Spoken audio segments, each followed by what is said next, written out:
bonjour, merci Bonjour d'être avec nous. Bonjour, merci d'être avec nous aujourd'hui.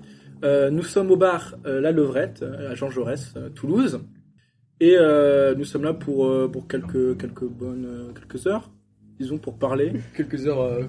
Pour une petite heure pour parler du monde professionnel, de votre parcours, de ce que vous faites actuellement. Et du coup, peut-être pour l'audience, le public, vous présenter. Ok, d'accord. Eh bien, moi, je suis un ancien NCTIA. Et à la base, j'ai commencé par une prépa en MPSI. Et de cette prépa, j'ai vite compris que le côté trop carré des choses, ce n'est pas moi. Donc, j'ai quitté la prépa pour après faire une fac. Donc, j'ai fait une fac en physique-chimie où j'ai voulu être prof. Après, j'ai vu que le métier de prof, ça me plaisait pas. Donc, j'ai fait une licence en mécanique. J'ai intégré l'ENSAIT parce qu'après, j'ai vu que le côté mécanique des fluides, ça me plaisait plus. Donc, après mes 3 années à l'ENSAIT, j'ai eu un diplôme sur la mécanique des fluides énergétiques et j'ai eu un double diplôme avec un master sur la mécanique des fluides et l'environnement.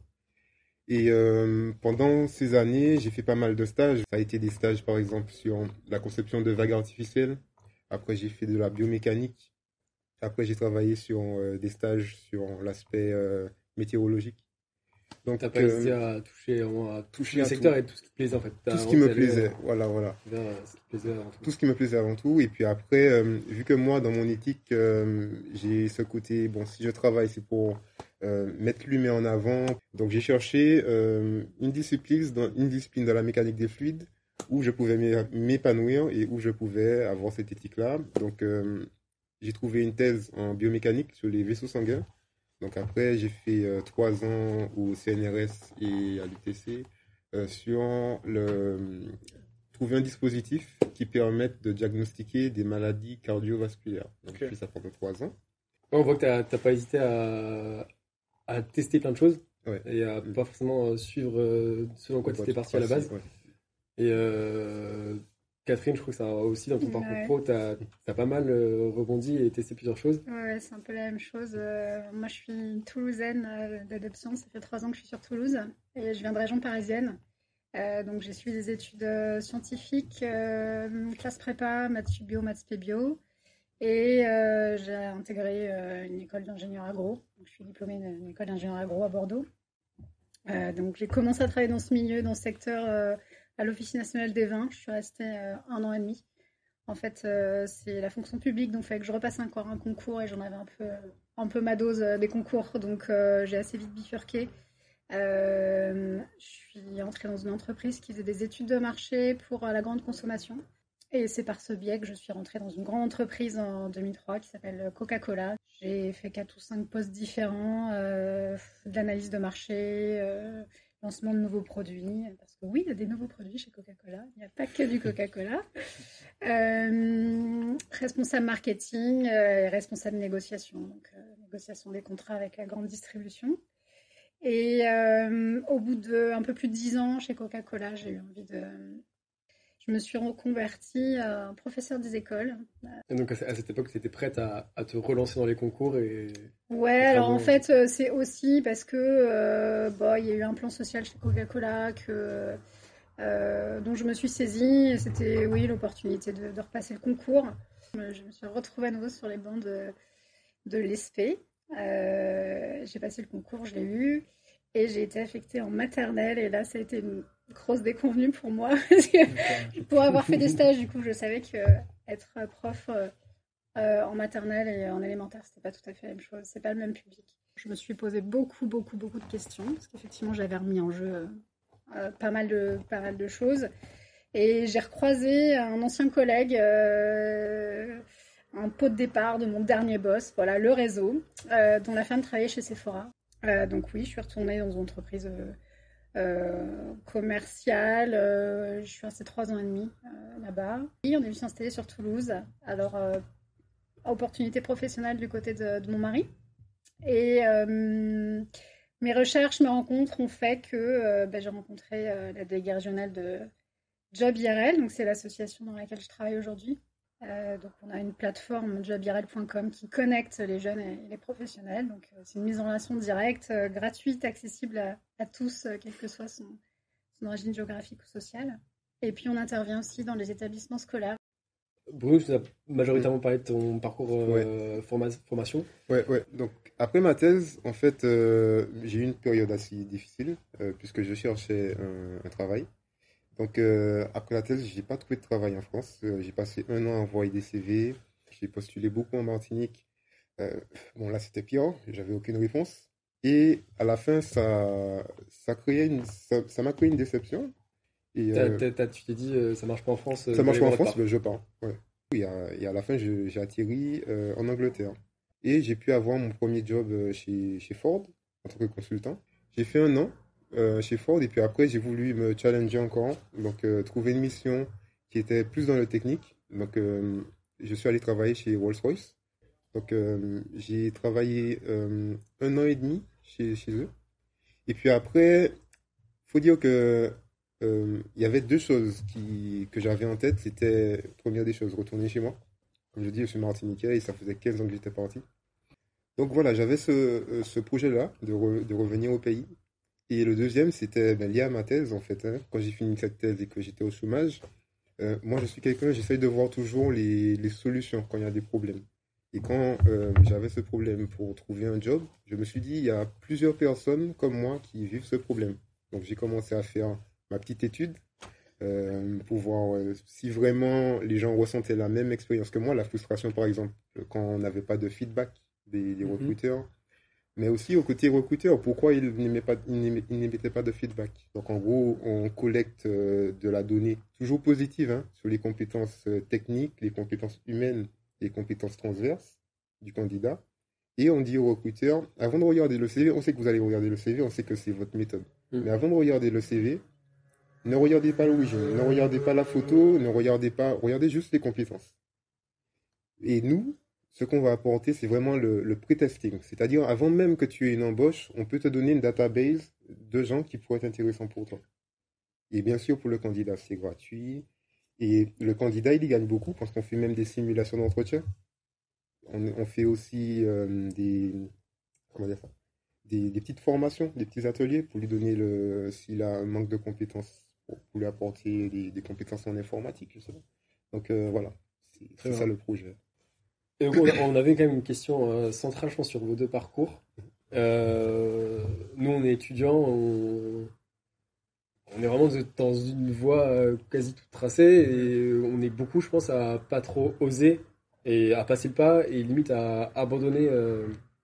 C'est sûr que moi je l'ai fait aussi parce que ça faisait quelques années que je travaillais et que j'avais suffisamment de conditions, à dire matérielles, pour me lancer dans autre chose. Après, j'avais suffisamment de bagages pour rebondir. Alors, effectivement, vous sortez d'école, mais je pense que c'est ça que je vous encourage aussi à faire des stages parce que ça pour moi c'est des vraies expériences. Et on parle de stages, mais je m'investis aussi par ailleurs, par exemple dans le monde associatif. Pour moi, c'est des vraies choses qui comptent aussi. Utilisez votre réseau au maximum, j'ai envie de dire, pour essayer de rebondir aussi. Et puis après, si vous avez peur, vous avez 40 ans devant vous pour travailler. Donc peut-être forgez-vous une petite expérience et puis attendez un petit peu si vraiment vous craignez de... Je pense que dans toute expérience professionnelle, il y a il faut qu'il y ait des bons côtés, parce qu'effectivement, tu te lèves tous les matins. Alors, si ton métier te plaît pas, si les valeurs que porte la boîte te plaisent pas, si tu travailles avec des gens qui sont pas sympas, si tu cumules tout, effectivement, autant, j'ai envie de te dire, pas y aller et faire autre chose. C'est pas quelque chose qui va durer, encore une fois, 40 ans. Vous pouvez faire ça pendant 1 an, 2 ans pour asseoir un peu vos positions. Je pense que ça passe vite. Moi, je travaille pour m'épanouir, pour me développer. Et si je vois que je n'arrive plus à me développer, je ne peux pas continuer. Par exemple, en prépa, je sais qu'en deuxième année, j'avais de mauvaises notes. Mais c'est juste parce que je n'aimais pas. Donc, je pense qu'à un moment, il faut faire ce que tu aimes. Et je pense que c'est même un petit peu le problème des entreprises de maintenant, des grosses entreprises, qui voient le problème avec les milléniums, la génération des milléniums, Ouais. qui va vraiment faire ce qu'elle aime. Bien sûr, avoir un plan B. Si ce que j'aime ne me permet pas de vivre, ne me permet pas au final de m'épanouir, j'ai quand même un plan B. Donc c'est pour ça que c'était intéressant, comme tu disais, de faire des stages, des stages par exemple, dans le domaine de l'ingénierie, euh, de travailler peut-être dans une boîte bon, peut-être alimentaire, mais au moins tu te fais une expérience sur le CV qui te permettrait de rebondir au cas où ce que tu veux vraiment faire. Et Oui. puis, Catherine, tu disais pour le réseau, forcément, tu travailles dans une boîte, tu rencontres des gens et ça peut toujours te servir. Et... Mhm. Et alors le réseau, on résume souvent le réseau au réseau professionnel, mais pour moi le réseau c'est beaucoup plus large que ça, hein. C'est aussi tout ton entourage, tes amis, ta famille, pour peu que tu fasses du sport, les gens que tu rencontres aussi à l'extérieur. C'est quelque chose qu'on s'était demandé, c'était comment du coup, en tant qu'élève, élève ingénieur, t'as pas encore pu rencontrer beaucoup de monde, limite t'as fait des stages pendant 2 mois avec quelqu'un, comment tu crées et entretiens un réseau? Aujourd'hui on a la chance, on a LinkedIn. Moi, je trouve que ça peut être une façon d'entretenir un réseau. Après, il y a des moments clés dans l'année. Je sais pas, quand tu envoies tes vœux, par exemple, moi, des gens, je profite de ces occasions-là aussi pour garder le contact. Et puis tu verras, tu auras sans doute aussi des bonnes surprises de gens que tu recontacteras même 2 ans, 3 ans après et qui seront prêts à t'aider. Finalement, on n'a pas d'apprentissage de comment forcément on s'ajoute entre nous, on voit comment nous on évolue après l'école, mais comment se connecter avec les bonnes personnes qui vont peut-être nous permettre d'aller Mhm. dans un certain secteur ou sur un certain poste. Et est-ce que ça a vraiment intérêt de se connecter à quelqu'un qu'on ne connaît pas ou à qui on n'a jamais parlé, quoi. Alors, juste, moi je dirais quand même que dans le réseau, certes, il y a LinkedIn, mais bon, on est ingénieur. Le premier réseau, c'est le réseau de l'école. Ouais. Partout dans le monde, tout fonctionne avec le réseau. Tu peux faire un projet avec 0 € mais avec un réseau. Par contre, tu peux avoir 1 million d'euros et lancer ton projet comme tu n'as pas de réseau, ça va pas fonctionner. Le réseau, c'est super important. Donc, on a cette chance d'avoir des communautés quand on est en école d'ingénieur qui sont des communautés fortes.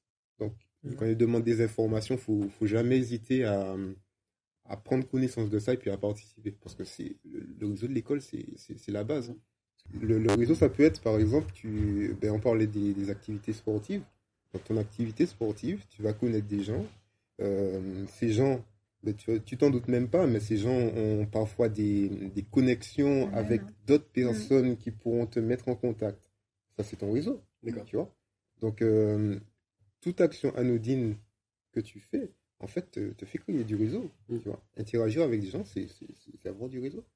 C'est un réseau sans interaction et ajouter les gens qu'on connaît pas, ça n'a peut-être pas trop d'intérêt, quoi. Ouais, moi en général, j'attends d'avoir au moins un contact avec ou un petit mot qui me semble le minimum que syndical, parce que quelqu'un qui essaie de me contacter, je connais pas du tout. En général, j'accepte pas tout de suite C'est dans mon vrai réseau. que je t'ai contacté sur LinkedIn, je pense, mais je sais pas si je t'avais aussi envoyé un mail en parallèle. Je sais pas si tu as attendu d'abord qu'on ait J'ai un attendu qu'on appel. s'est au téléphone, Ok. qu'on échange, de voir qui tu étais pour t'accepter, effectivement. Et on se demandait aussi, on ne nous apprend pas à contacter un professionnel, et on est beaucoup d'étudiants, je pense, à avoir peur de ça. Comment faire le premier pas? Peut-être par quel moyen c'est le plus efficace si on veut une réponse? Juste quand tu dis t'as peur de quoi? Je sais pas, ça va être la peur de l'inconnu parce qu'on l'a jamais fait. Et t'as peut-être la peur de déranger. Je sais qu'il y a quelques années, je pense que je l'avais. Au pire, il te dit non, il te répond pas. Et donc, oui, les bases, c'est bonjour, je me présente, voilà pourquoi je vous contacte, une formule de politesse, merci, et puis et voilà, et ça va très bien, ça roule très bien. Tu as beaucoup de méthodes qui te permettent d'aborder quelqu'un. Donc, par exemple, tu as la méthode AIDA. Donc, tu vas avoir, quand tu écris ton message, tu vas dire, OK, premièrement, l'attention, deuxièmement, l'intérêt, troisièmement, le désir, et puis après, passer à l'action. Tu vois. Tu as plusieurs méthodes comme ça qui te permettent de préparer un message. Peut-être aussi, si tu trouves que tu n'es pas bon dans ta communication, trouver des méthodes qui te permettraient d'arriver à ton objectif. Est-ce que nous, en école d'ingé, on a l'impression qu'on n'est pas forcément formé à ça? Et est-ce que on apprend plus sur le tas finalement qu'en école? Ou... Déjà, ça change. Parce que je sais qu'à l'ENSEID, par exemple, vous avez des cours en soft skills. Ouais. Donc, à l'époque, on en avait un peu moins. Donc, ça change parce qu'on voit bien que c'est bien beau, la technique, mais à la fin, ce sont les soft skills qui dominent de plus en plus. On peut avoir 10 millions de CV pareils, similaires, mais le truc qui va changer, c'est l'humain. Il y a souvent les doubles diplômes. Donc, ça peut être une solution si tu veux être un très bon communicant et que tu veux même en faire ton métier, quitter un peu l'ingénierie pour ce côté, faire un double diplôme. Parce que finalement, le côté se vendre ou vendre son projet, c'est inévitable dans tout boulot qu'on aura plus tard. Aujourd'hui, effectivement, je suis dans cette démarche de prospecter, de trouver des partenaires qui adhèrent à l'association. Et ouais, j'apprends un peu sur le tas, parce que c'est pas quelque chose, j'ai plutôt un bagage scientifique. Je pense que c'est des choses avec lesquelles il faut être à l'aise. Et au début, tu vois, ce que tu dis sur LinkedIn, j'ose pas trop, bah moi non plus, j'osais pas trop. Et puis en fait, faut se lancer, quoi. Faut se lancer, t'affines un peu ton discours, et puis, bah, je sais pas, 8 fois sur 10, t'as pas de réponse, et puis dans les 2 fois, bah, après, faut transformer. Donc, c'est une vraie démarche, ça prend du temps, vraiment. Le mieux, c'est rencontrer les gens dans la vraie vie. Et alors, malheureusement, avec le Covid, c'est très compliqué. Alors, moi, ça fait 1 an que je suis en poste. J'ai vu très, très peu de gens, et c'est dommage, parce que je participe à des événements en distance qui pourraient me faire rencontrer des partenaires, et en l'occurrence on est tous derrière notre écran, et une fois que la réunion est finie, merci, au revoir. donc voilà. On a tellement d'outils maintenant qui sont à notre disposition, qui peuvent nous permettre de faire un petit peu de marketing par rapport à notre idée, pour voir si ça prend, pour nous donner une image, que vraiment il faut y aller. Faut pas avoir peur, faut tester. Et ouais, c'est ça, faut tester. On n'a pas trop cette culture en France, hein. Je pense qu'on a beaucoup plus aux États-Unis d'essayer de tester, de se lancer. Et puis si on se trompe, c'est pas grave, justement, on apprend des choses. Faut tester, il faut échouer, et puis en fait c'est jamais un échec. En tant qu'étudiant, on a peur de l'échec, on a peur de ne pas avoir d'emploi, on a peur, on n'a pas envie de passer pour quelqu'un de pistonné. Et c'est plein de trucs qui finalement sont nécessaires plus tard dans le monde professionnel. Il y a le piston négatif et le piston positif. C'est-à-dire que dans les sociétés, tu vas voir qu'il y a un truc qui s'appelle la cooptation. Ouais. Donc, si les amis de mes amis ont les compétences que je recherche, pourquoi pas utiliser ce qu'on appelle le marché caché et dire que je recherche un poste de telle compétence. Par contre, le piston négatif, où ben justement, tu vas mettre quelqu'un en place parce que c'est quelqu'un ami, famille, mais quelqu'un qui n'a pas vraiment les compétences et qui crée de la frustration au sein de l'entreprise parce qu'on sait qu'elle ne voit pas qu'elle n'a pas de compétences. Là, c'est grave. Si tu prends le poste de quelqu'un qui n'a pas les compétences et que toi-même tu te sens mal à l'aise parce que tu n'as pas les compétences et que tu le vois, que tu dois demander à un collègue de te faire telle tâche parce que là, c'est autre chose. Surtout, le truc essentiel, c'est d'avoir les objectifs que tu t'es mis au début. Objectif numéro 1, je fais ce stage de recherche parce que je veux me développer dans telle filière. Objectif numéro 2, je dois donner quand même un travail à la personne qui m'encadre. Donc si tu as rempli tes objectifs, il n'y a pas de problème. Il n'y a pas de souci. Si tu poses des questions, au contraire, c'est que ça t'intéresse et que tu as envie de progresser et tu as envie de bien faire. Donc rien que ça, c'est...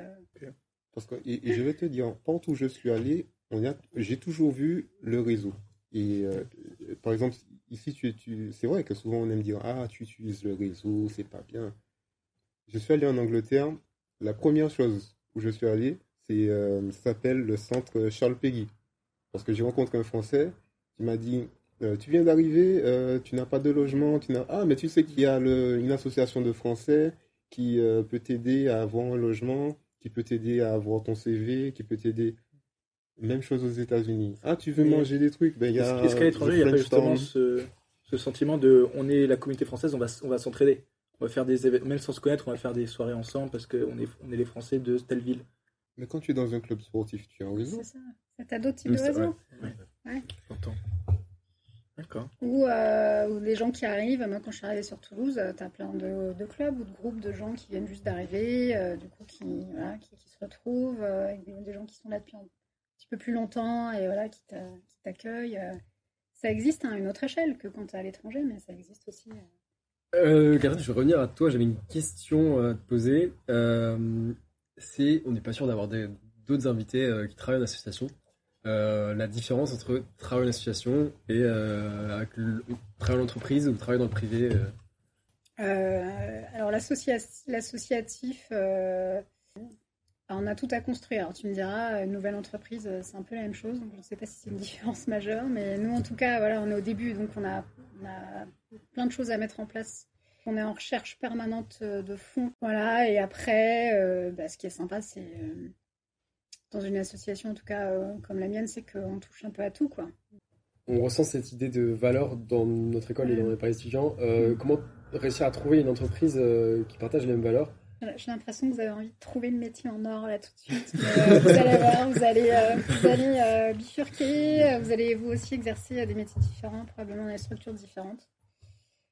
Parce que vous aurez tous cette capacité à rebondir en fonction de vos envies, de vos rencontres, de votre curiosité. Donc, moi, je suis très contente de passer par des grands groupes. Oui, non, mais c'est vrai. Parce que j'ai fait des belles rencontres, parce qu'on apprend plein de choses. Enfin, c'est aussi un beau passage, franchement, pour moi. Si tu cherches à travailler dans une coopérative, tu as un site comme l'Urscope qui référence toutes les coopératives de la région. Donc, voilà, tu peux trouver des informations assez facilement. Et puis après, contacter, rencontrer, aller voir comment ça se passe. Comme je dis encore une fois, ça peut te permettre de t'épanouir. Si tu t'épanouis pas dans un job, à un moment tu vas être triste. Même si tu es dans, tu gagnes de l'argent. Moi j'en vois qui sont dans des jobs qui ne leur plaisent pas. Ils sont bons dans ce qu'ils font, mais ils sont tristes. Dans la vie, tu as 3 grands piliers. Que tu dois équilibrer selon l'individu que tu es. Tu as l'argent que tu gagnes, tu as l'intérêt du travail et tu as le côté social, la famille. Si tu as un équilibre et tu connais cet équilibre entre les 3 forces, c'est bon. Et vraiment, tu as dit qu'il y avait plusieurs critères à prendre, le lieu géographique, le job en lui-même et le salaire. Et est-ce qu'il faut prendre en compte l'équipe avec laquelle tu vas travailler? Et comment réussir à rencontrer, au moins contacter, essayer de connaître un peu les gens. Justement, je me dis aujourd'hui, c'est difficile de savoir comment seront les gens. C'est quasiment impossible en fait. C'est difficile. Il faut tester. Si ça te va pas, tu changes. Ouais. D'accord. Il faut aller voir et puis il faut aller voir comment ça se passe. C'est difficile de se dire je me lance dans une aventure et au bout de quelques mois j'arrête parce que ça me...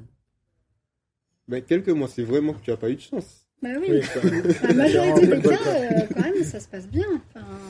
Voilà. Pour revenir un peu là sur les CV, je pense que dans le recrutement, effectivement, tu as 2 étapes. Tu as ton CV qui passe ou pas, et je pense que c'est important de valoriser tes compétences techniques, bien sûr, mais ce que tu fais aussi en dehors. Parce que parfois, tu vas peut-être tomber sur un recruteur qui dit tiens, lui, il a telle activité, moi aussi. Mais c'est ça aussi, c'est un peu une histoire de feeling. Et si tu es quelqu'un qui te cherche, en tant qu'ingénieur, deviens consultant.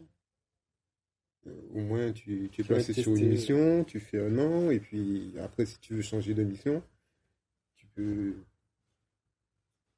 Je sais que l'orientation, c'est avant tout une démarche personnelle qu'on fait. On nous force pas, même moi depuis... même au lycée, j'étais pas forcément, on m'aidait pas trop au niveau orientation, c'était... tu te débrouilles un peu comme tu peux. Déjà, si t'allais pas voir le conseil d'orientation... Voilà. Et ensuite, une fois que tu es lancé en post-bac, il y a... plus rien.